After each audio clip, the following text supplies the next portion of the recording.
स्वागत आहे सगळ्यांचं। तर आजचा फर्स्ट ब्लॉग शूट करते मार्गशीर्षचा पहिला गुरुवार या निमित्ताने आज डिसाईड केलं की फर्स्ट ब्लॉग शूट करूया। पूजेची स्थापना पण झालेली आहे आणि नैवेद्य दोन्हीही झालेला आहे। आरती बाकी आहे आमची पूजेची करायची।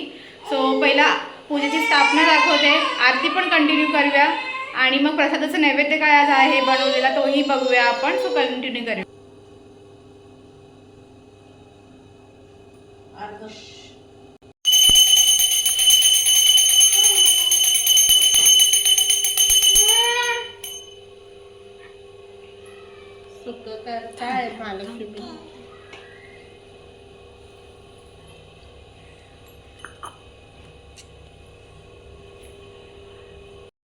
हाय, नुकतीच आरती झालेली आहे करून।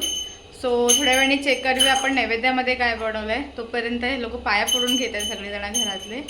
सो बघत राहा आणि सांगा नक्की कशी वाटली पूजा, कशी वाटली देवीची स्थापना केलेली, नक्की कमेंटमध्ये सांगा।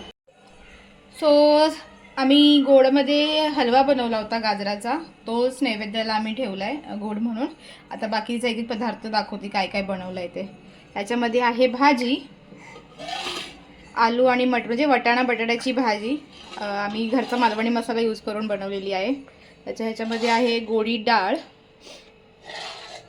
या आहेत चपात्या, हा आहे भात आणि याच्यामध्ये आहे पालक चवळीची भाजी। तर असा जेवणाचा मेन्यू केलेला आहे आम्ही। जेवण वगैरे झालं आहे आमचं। किचन पण फायनली माझं पूर्ण आवरून झालेलं आहे, क्लीन करून झालेलं आहे गॅस वगैरे। सो आता आम्ही रेडी ऑलमोस्ट झालं आहे, सगळं काम पूर्ण संपलं आहे। आता 10:30 वाजले रात्रीचे। सो आजचा ब्लॉग इथेच संपवते। जर आजचा ब्लॉग आवडला असेल तर प्लीज नक्की लाईक, शेअर, कमेंट आणि सबस्क्राईब करायला विसरू नका। बाय, आणि उद्या पुन्हा एकदा भेटू नवीन ब्लॉगसोबत। तोपर्यंत सगळ्यांना बाय, गुड नाईट।